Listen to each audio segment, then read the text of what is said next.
ఈరోజు government jobs portal ఛానల్లో ఈరోజు మనం చెప్పుకోబోతున్న టాపిక్ ఏంటి అంటే ఇండియా లొకేషన్ రిలీఫ్ ఫీచర్స్ అనే టాపిక్ గురించి ఇది మనం డిస్కస్ చేస్తున్నాం.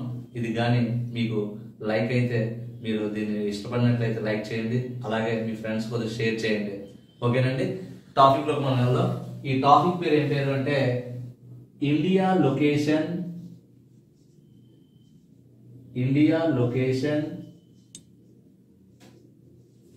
అండ్ రిలీఫ్ ఫీచర్స్ అనే టాపిక్ ని ఇప్పుడు మనం చెప్పుకోబోతున్నాం. దీన్ని తెలుగులో ఏమంటారంటే భారతదేశ అమెరికా భౌగోళిక స్వరూపాలు అని తెలుగులో చెప్తారన్నమాట. భారతదేశ అమెరికా భౌగోళిక స్వరూపాల గురించి అని చెప్తూ ఉంటారు. ఒకసారి మనం భారతదేశం యొక్క ముఖ చిత్రపటాన్ని ఒకసారి చూద్దాం. ఓకేనండి,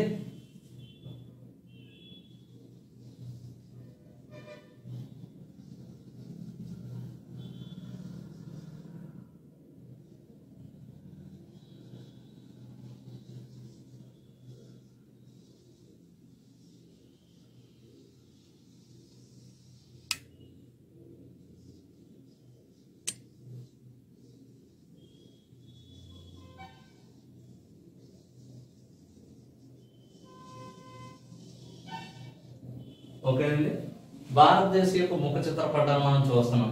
ఈ యొక్క భారతదేశ ఉనికి గురించి, క్షేత్రీయ అమెరికా భౌగోళిక స్వరూపాల గురించి మనం తెలుసుకునేటప్పుడు ముందు భారతదేశం మొత్తం భూ సరిహద్దు ఎంత, ఈ యొక్క మొత్తం టోటల్ ల్యాండ్ ఫ్రాంటియర్ డిస్టెన్స్ ఎంత అని చూస్తే 15,200 కిలోమీటర్లు అన్నమాట. 15,200 కిలోమీటర్లు మొత్తం. ఇది ఏంటంటే భారతదేశం యొక్క మొత్తం టోటల్ ల్యాండ్ ఫ్రాంటియర్ అన్నమాట. టోటల్ ఇండియా యొక్క ల్యాండ్ ఫ్రాంటియర్ ఎంత అంటే 15,200 కిలోమీటర్లు అన్నమాట టోటల్. అదే విధంగా భారతదేశం యొక్క కోస్ట్ ఏరియా ఎంత, కోస్ట్ ఏరియా ఎంత అంటే 6,100 కిలోమీటర్లు అన్నది మనం చెప్పుకోవాలి. ఈ 6,100 అన్నది ఏంటంటే కోస్ట్ ఏరియా డిస్టెన్స్ అన్నమాట. ఈ కోస్ట్ ఏరియా యొక్క డిస్టెన్స్ 6,100 కిలోమీటర్లు మనం చెప్పుకోవచ్చు. అదేవిధంగా మరొకటి ఏంటంటే ఇక్కడ మనకి దీవులు ఉన్నాయి. ఇది ఏ సముద్రం అంటే అరేబియా సముద్రం. అరేబియా సముద్రంలో ఏంటి ఉన్నాయి అంటే లక్షద్వీపులు ఉన్నాయన్నమాట. ఏంటున్నాయండి? లక్షద్వీపులు. రెండోది ఏంటంటే అండమాన్ నికోబార్ దీవులు. ఈ అండమాన్ నికోబార్ దీవులు ఎక్కడ ఉన్నాయంటే బంగాళాఖాతంలో ఉన్నాయన్నమాట. ఎక్కడ ఉన్నాయండి? బంగాళాఖాతంలో ఉన్నాయి. బంగాళాఖాతంలో ఉన్న దీవుల పేర్లు ఏంటి అంటే అండమాన్ నికోబార్ దీవులు. అయితే ఇందాక మనం డిస్టెన్స్ ఏం చెప్పాం? ఇండియా మొత్తం సరిహద్దు ఎంత అంటే 15,200 కిలోమీటర్లు అని చెప్పాం. అదేవిధంగా తీర ప్రాంతం ఇక్కడ రాన్ ఆఫ్ కచ్ అనే ఏరియా ఉంది. రాన్ ఆఫ్ కచ్ ఇది ఎక్కడ ఉందంటే గుజరాత్ రాష్ట్రంలో ఉంది. రాన్ ఆఫ్ కచ్ నుంచి మొదలు పెట్టుకొని రాన్ ఆఫ్ కచ్ నుంచి అంటే గుజరాత్ రాష్ట్రాన్ని, మహారాష్ట్రాన్ని, కర్ణాటకని, కేరళని, తమిళనాడుని, ఆంధ్రప్రదేశ్ని, ఒడిశాని, అదేవిధంగా ఇక్కడ వెస్ట్ బెంగాల్ ఇక్కడ వరకు బెంగాల్ కోస్ట్ వరకు తీర ప్రాంతం ఎంత అంటే 6,100 కిలోమీటర్లు అన్నమాట. అదే విధంగా దీవులు కలుపుకొని అంటే ఇక్కడ నుంచి ఇలా వచ్చి ఇలా వెళ్ళిపోయి మళ్ళీ ఇక్కడ నుంచి ఇలా లక్షద్వీపుల్ని, మళ్ళీ ఇక్కడ నుంచి ఇలా వచ్చి అండమాన్ నికోబార్ దీవుల్ని ఇలా కలుపుకొని ఇలా వెళ్ళడాన్ని దీవులతో కలుపుకునే డిస్టెన్స్ ఎంత అంటే 7,516 కిలోమీటర్లు అన్నది ఏంటంటే దీవులతో కలుపుకునే డిస్టెన్స్ అన్నమాట. భారతదేశ భూభాగం మొత్తం డిస్టెన్స్ ఎంత అంటే దీన్ని ఇంగ్లీష్ లో ఎలా అడుగుతాడంటే total India land frontier distance how much 15,200 km distance. Next one only for coastal area 6,100 kilometres coastal area with islands. దీవులతో కలుపుకుంటే డిస్టెన్స్ ఎంత అంటే 7,516 కిలోమీటర్స్. దీంట్లో మనం ప్రీవియస్ ఎగ్జామ్ లోని గ్రూప్ 2 ఎగ్జామ్ అడిగాడు బిట్. గ్రూప్ 2కి ఏంటి అడిగాడంటే భారతదేశంలో ఉన్న దీవులతో కలుపుకొని తీర రేఖ అంటే కోస్టల్ డిస్టెన్స్ ఎంత అని చెప్పేసి అడిగాడు. ఎంత అంటే 7,516 కిలోమీటర్స్. ఓకేనండి, అదే విధంగా మరొకటి ఏంటంటే ఈరోజు భారతదేశంలోని ఏటేటి ఉన్నాయి లోపల అన్నది కూడా ముందు మనం తెలుసుకోవాలన్నమాట. అవి తెలుసుకునేటప్పుడు ముందు ఈ యొక్క రిలీఫ్ ఫీచర్స్ ని ఎన్ని రకాలుగా విభజించారు చాలా క్లుప్తంగా మనం షార్ట్ కట్ లో మనం చెప్పుకున్నాం. అదేంటి అంటే ఫస్ట్ ఏంటంటే హిమాలయాలు. ఫస్ట్ ఏంటంటే హిమాలయాస్. సెకండ్ వన్ ఏంటంటే కోస్టల్ ప్లైన్స్, అలాగే ప్లాట్యూస్, అలాగే మౌంటైన్స్, అలాగే డిజర్ట్స్, అలాగే ఐలాండ్స్. వీటి గురించి మనం చెప్పుకోవాలి. క్లుప్తంగా చెప్పుకుంటే హిమాలయాస్ అనేవి మనం 3 రకాలుగా చెప్తూ ఉంటారు అన్నమాట. అవి ఏంటి అంటే భారతదేశానికి ఉత్తర దిక్కులో పశ్చిమ దిశ నుంచి తూర్పు దిశ వరకు వ్యాపించి ఉన్న పర్వతాలు ఏ పర్వతాలు అంటే హిమాలయాలు అన్నమాట. వాటిని హిమాలయాలు అంటారు. పశ్చిమ నుంచి తూర్పు వరకు మొత్తం ఎంత డిస్టెన్స్ లో ఉందంటే 2400 km డిస్టెన్స్ తో ఉంది. ఎంతండి? 2400 km డిస్టెన్స్ తోటి ఉందండి హిమాలయాలు పశ్చిమ నుంచి తూర్పు వరకు. భారతదేశంలో అత్యున్నతమైన పర్వతాలు ఏ పర్వతాలు అంటే గ్రేటర్ పర్వతాలు, గ్రేటర్ హిమాలయాస్ అని పిలుస్తూ ఉంటారు. దీన్ని మరొక పేరు ఏంటంటే హేమాద్రి అని కూడా పిలుస్తూ ఉంటారు. ఏమని పిలుస్తారండి? హేమాద్రి అని కూడా పిలుస్తూ ఉంటారు, లేదా గ్రేటర్ హిమాలయాస్ అని కూడా పిలుస్తూ ఉంటారు. దీనికి సౌత్ లో ఉండే పర్వతాలు ఏ పర్వతాలు అంటే లెస్సర్ హిమాలయాస్. ఈ లెస్సర్ హిమాలయాస్ పేరు ఏం పేరంటే దీన్ని హిమాచల్ పర్వతాలు అని కూడా పిలుస్తూ ఉంటారు. ఏమని పిలుస్తారండి? హిమాచల్ పర్వతాలు అని కూడా పిలుస్తూ ఉంటారు. దీనికి సౌత్ లో ఉన్న పర్వతాలు ఏంటంటే శివాలిక్ పర్వతాలు అన్నమాట. ఏ పర్వతాలు అండి? శివాలిక్ పర్వతాలు. మూడోది ఏంటంటే శివాలిక్ పర్వతాలు అని మనం చెప్పుకోవచ్చు. హిమాద్రి పర్వతాలు, హిమాచల్ పర్వతాలు, శివాలిక్ పర్వతాలు. ఈ 3 రకాల పర్వతాలు మనకు ఉత్తర భారతదేశంలో ఉన్నాయన్నమాట. ఓకేనండి? ఇవి అలాగే ఈ యొక్క పర్వతాల్లోని మన భారతదేశంలోని ఎత్తైన పర్వత శిఖరం పేరు ఏంటి అని ఎగ్జామ్ లో అడుగుతూ ఉంటాడు. దాని పేరు ఏంటంటే K2. అది ఎక్కడ ఉందంటే మనకి జమ్మూ కాశ్మీర్ కి POK, పాక్ ఆక్యుపైడ్ కాశ్మీర్. దీని పేరు K2 అని పేరు ఎలా వచ్చిందో తెలుసా? కే అని ఎందుకు పెట్టారంటే ఇది కారాకొరం అనే పర్వతాల్లో ఈ కొండ ఉండడం వల్ల కే అని వచ్చింది. ప్రపంచంలో 2వ స్థానంలో ఉండడం వల్ల దీన్ని 2 అని వచ్చింది. కాబట్టి దీన్ని K2 అని అంటారు. ప్రపంచంలోని అన్నింటికన్నా ఎత్తైంది మౌంట్ ఎవరెస్ట్. ఇది నేపాల్లో ఉందన్నమాట. 2వ స్థానంలో ఉన్నది K2. అందువల్ల భారతదేశంలో ఎత్తైన పర్వత శిఖరం ఏది అంటే K2 అని మనం చెప్తాం. ఓకేనండి? ఇది మొదటిగా చెప్పుకోవచ్చు. అదేవిధంగా రెండోది ఏంటంటే కోస్టల్ ప్లైన్స్ అంటే తీర మైదానాలు అన్నమాట. అది ఎక్కడి నుంచి చూద్దాం అంటే గుజరాత్ రాష్ట్రం నుంచి చూద్దాం. ఈ గుజరాత్ రాష్ట్రం యొక్క తీర ప్రాంతం పేరు ఏం పేరు అంటే రాన్ ఆఫ్ కచ్. ఒకటి. రెండోది మహారాష్ట్ర ఇక్కడ ఉంది, ఇక్కడ గోవా ఉంది. ఈ 2 తీర ప్రాంతాలకు ఒక పేరు పెట్టారు. ఏంటి ఆ పేరు? కోరమండల్ కోస్ట్, కొంకన్ కోస్ట్ అంటారు. మహారాష్ట్రని, గోవాని ఈ 2 ప్రాంతాల యొక్క తీర ప్రాంతాలు ఏమని పిలుస్తారంటే కొంకన్ అని పిలుస్తూ ఉంటారు. అదే కర్ణాటక రాష్ట్రంలో తీర ప్రాంతం ఏమని పిలుస్తారంటే కెనరా కోస్ట్ అని పిలుస్తారు. ఏమని పిలుస్తారండి? కెనరా కోస్ట్ అని పిలువబడేది కర్ణాటక రాష్ట్రాన్ని. అలాగే నెక్స్ట్ కేరళ యొక్క తీర ప్రాంతాన్ని ఏమని పిలుస్తారంటే మలబార్ అని పిలుస్తూ ఉంటారు. ఏమని పిలుస్తారండి? మలబార్ అని పిలుస్తూ ఉంటారు. అదే విధంగా పశ్చిమ దిక్కున ఎన్ని రాష్ట్రాలు ఉన్నాయంటే గుజరాత్, మహారాష్ట్ర, గోవా, కర్ణాటక, కేరళ. 1, 2, 3, 4, 5 రాష్ట్రాలు ఉన్నాయి. ఎన్ని రాష్ట్రాలు ఉన్నాయండి? 5 రాష్ట్రాలు ఉన్నాయి. అయితే ఇక్కడ తీర ప్రాంతాల పేర్లు ఎన్ని అంటే 4.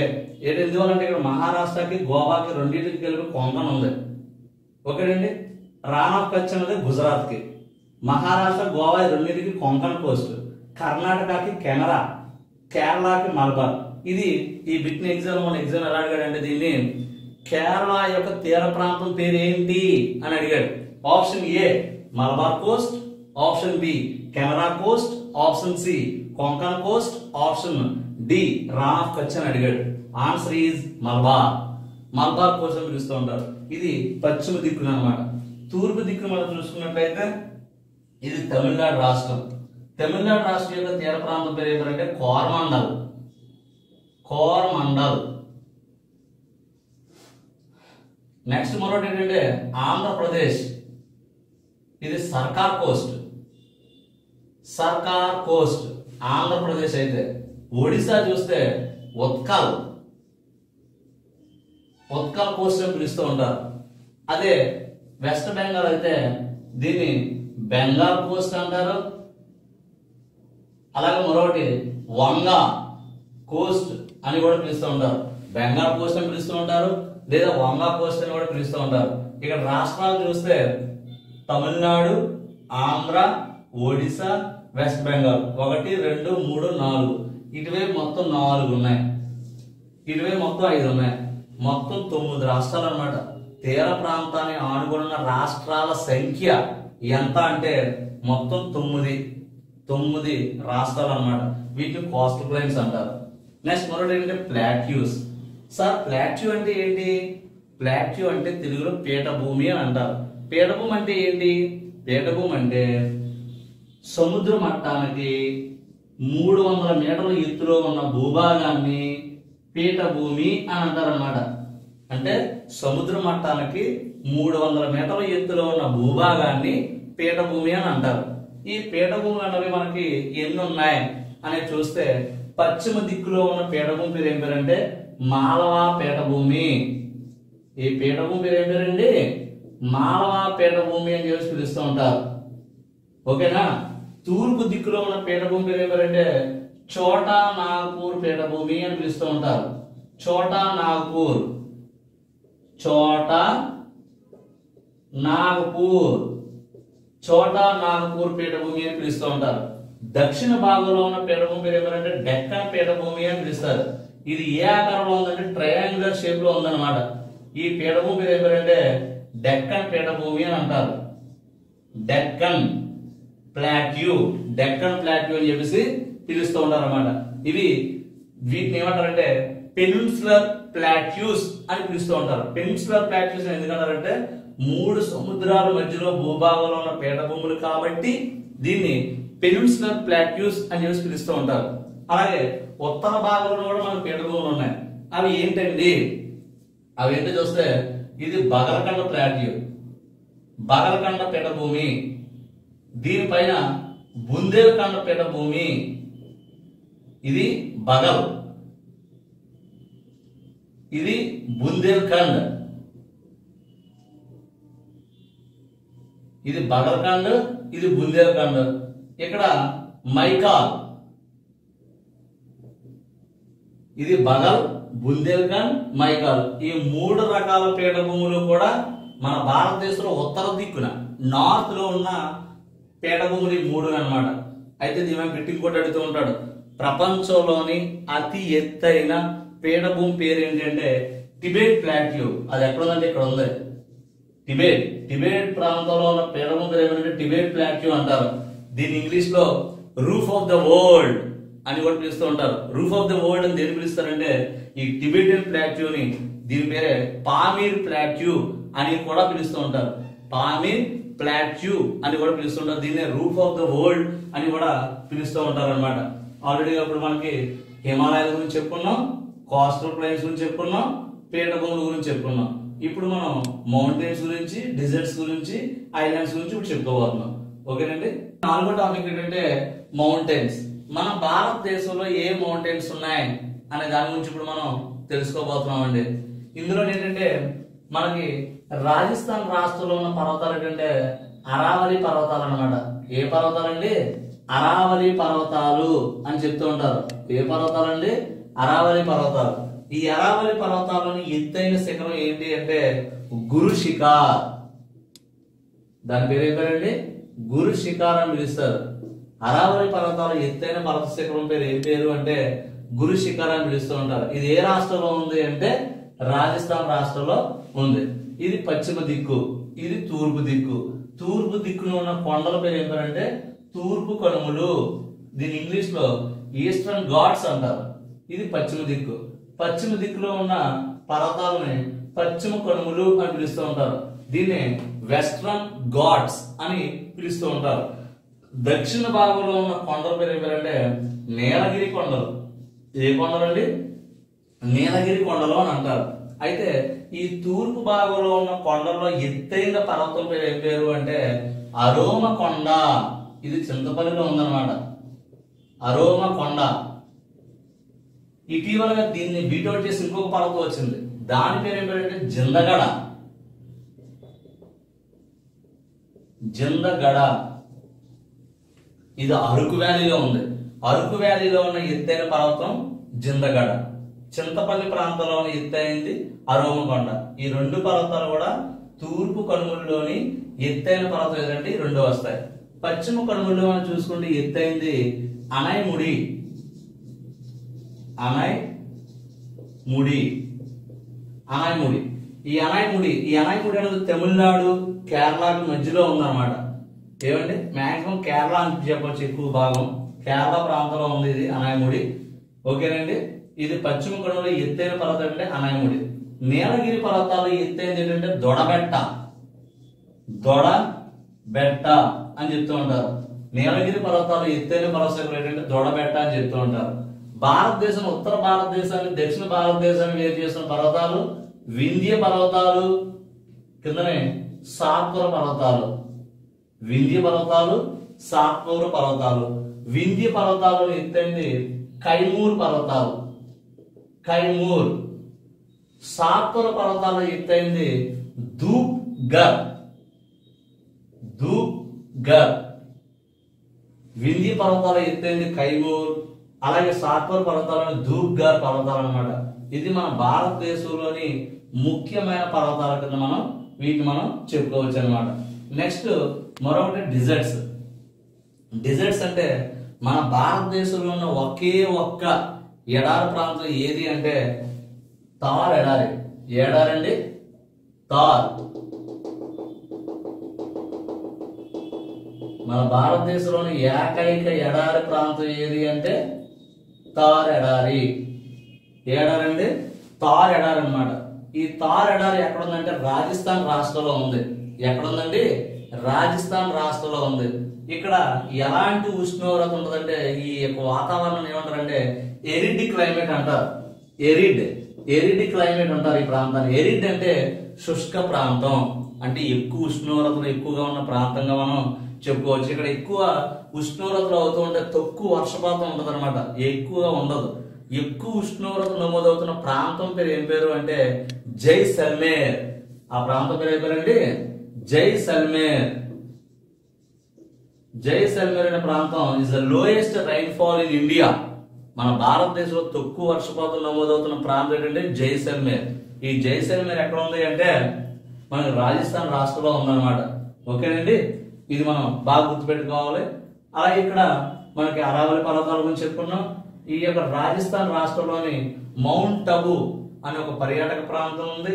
అలాగే ఒక దిల్వారా టెంపుల్ అన్నది కూడా రాజస్థాన్ లో ఉంది. అదేవిధంగా ఇక్కడ పొడవైన కాలువ కూడా ఉంది.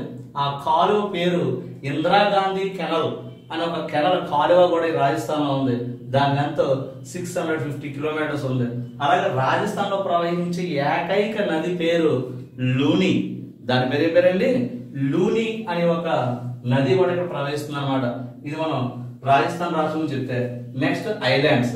మన భారతదేశంలో ఐలాండ్స్ బంగాళాఖాతంలో ఉండేటువంటి అండమాన్ నికోబార్ దీవులు, అరేబియా